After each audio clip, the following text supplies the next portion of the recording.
Remember that all these three steps may not take place one after the other immediately. For example, plant present in a desert area may take up carbon dioxide at night and prepare an intermediate product. This intermediate may be processed later during the daytime in the presence of energy absorbed by the chlorophyll. If you carefully observe a cross-section of a leaf under the microscope, you will notice that some cell contains green dots.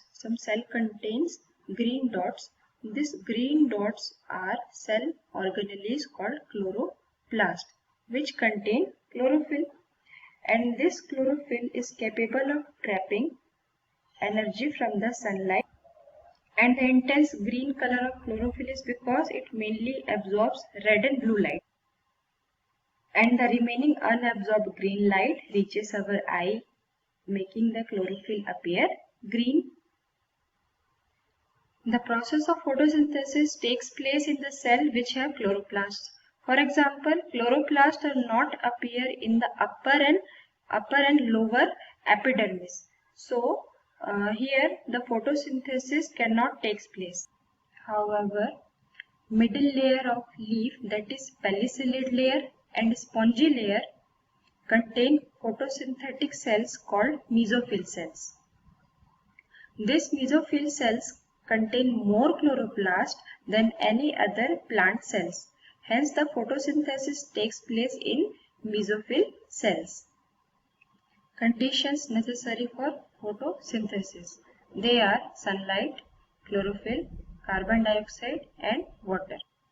Sunlight serves as a source of energy to carry out the chemical reaction involved in the preparation of food by the process called photosynthesis. And the rate of photosynthesis increases with an increase in intensity of light. An extremely high intensity of light does not increase the rate of photosynthesis extremely, but low intensity of light slows down the rate of photosynthesis. For example, during rainy days. Chlorophyll play a major role in performing the process of photosynthesis as it serves as a site for photosynthesis, right? We have already studied about the importance of chlorophyll. We'll now discuss about carbon dioxide as a raw material and water.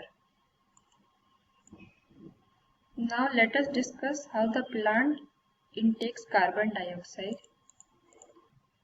There are large number of tiny pores called stomata are present on the leaves of plant. The opening and closing of stomata is controlled by guard cell. These two structures are guard cells. When the water flow into the guard cell, they become swollen and turgid and become curved. So it causes the stomatal pore to open. On the other hand, when the guard cell lose water, they become shrunken or flaccid and become straight and close the stomatal pore. We know that a large amount of water and oxygen gas is produced during the photosynthesis, goes out through the open stomatal pore. So whenever the plant does not need carbon dioxide and wants to conserve water, the stomatal pore remain closed. How plant obtain water for photosynthesis? Water absorbed by root from soil through osmosis. Water transported upward through xylem vessel to the site of photosynthesis. Plant take raw material like nitrogen, phosphorus, iron, magnesium, etc. from the soil. Nitrogen is considered as essential element used in the synthesis of proteins and other compounds.